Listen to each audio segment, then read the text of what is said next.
और जनाब, कैसे हैं आप? उम्मीद है अच्छे ही होंगे, और नहीं है तो हो जाएंगे। हम हैं ना आपकी खिदमत में हाजिर। भाइयों और बहनों, हमारे आज के चैप्टर का शीर्षक है लखनवी अंदाज, जिसके लेखक हैं यशपाल। इनका जन्म 1903 में पंजाब के फिरोजपुर में हुआ था। कोई साधारण व्यक्ति नहीं है ये। भगत सिंह, सुखदेव के साथ स्वतंत्रता सेनानी रह चुके हैं, जिसकी वजह से ये जेल भी गए। खैर, आइए शुरू करते हैं इनकी रचना लखनवी अंदाज के बारे में।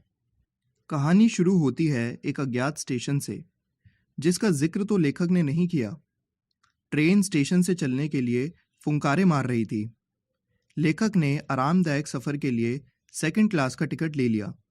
टिकट का दाम तो ज़्यादा था, पर सफ़र में भीड़ भाड़ से बचकर एकांत में नई कहानी तलाशने के लिए यह एक अच्छा तरीका था। खैर, लेखक डिब्बे में चढ़ गया।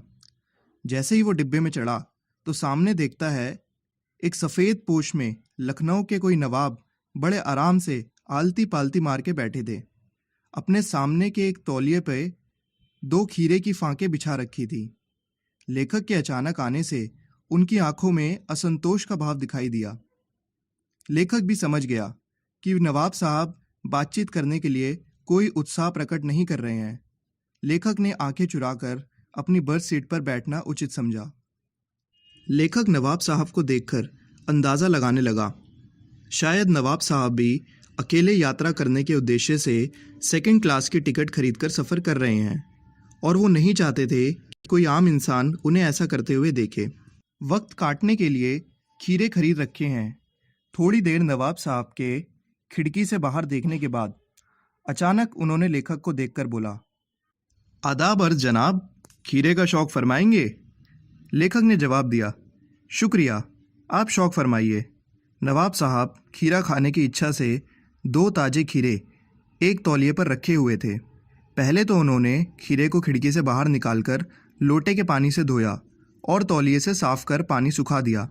जेब से चाकू निकाला, फिर बड़े सलीके से छील कर उसकी फांकें बनाने लगे। फांकों को तौलिए पर सजा दिया और जीरा मिला नमक और लाल मिर्च बिखेर दी। नवाब साहब ने फिर लेखक से पूछा, वल्लाह, शौक कीजिए, लखनऊ का बालम खीरा है। किंतु लेखक तो मना कर चुके थे, इसलिए आत्मसम्मान बनाए रखने के लिए दूसरी बार पेट खराब होने का बहाना बना दिया। लेखक ने मनी मन सोचा कि मियाँ रईस तो बनते हैं, लेकिन लोगों की नज़र से बच सकने के ख्याल में अपनी असलियत पर उतर आए हैं। नवाब साहब खीरे की एक फांक को उठाकर होठों तक ले गए, उसको सूंघा। खीरे की स्वाद का आनंद उनकी पलकों में मूंद गया। मुंह में आए पानी का घूंट गले से उतार दिया। तब नवाब साहब ने फांक को सीधा खिड़की से बाहर छोड़ दिया। इसी प्रकार एक एक करके सारी फांकें उठाई, सूंघते गए और खिड़की से बाहर फेंकते गए। तौलिए से हाथ और होठों को पोंछा, फिर गर्व से लेखक की ओर देखा और इस नायाब इस्तेमाल से थककर लेट गए। तभी नवाब साहब ने डकार ली और बोले, मियाँ खीरा होता तो लजीज है, पर पेट पर बोझ डाल देता है। लेखक ने सोचा कि जब खीरे की गंध से पेट भर जाने की डकार आ सकती है, तो बिना विचार, घटना और पात्रों के इच्छा मात्र से कहानी क्यों नहीं लिखी जा सकती। तो दोस्तों, ये था हमारा चैप्टर लखनवी अंदाज, जिसमें आपने देखा कि कैसे नवाब साहब ने अपनी झूठी शानो शौकत दिखाने के लिए बिना खाए खीरे ही खिड़की से बाहर फेंक दिए। लेखक ने भी ये देखकर अंदाज़ा लगाया कि जब बिना खीरे खाए किसी का पेट भर सकता है, तो बिना घटना, पात्र और विचार के कहानी क्यों नहीं लिखी जा सकती।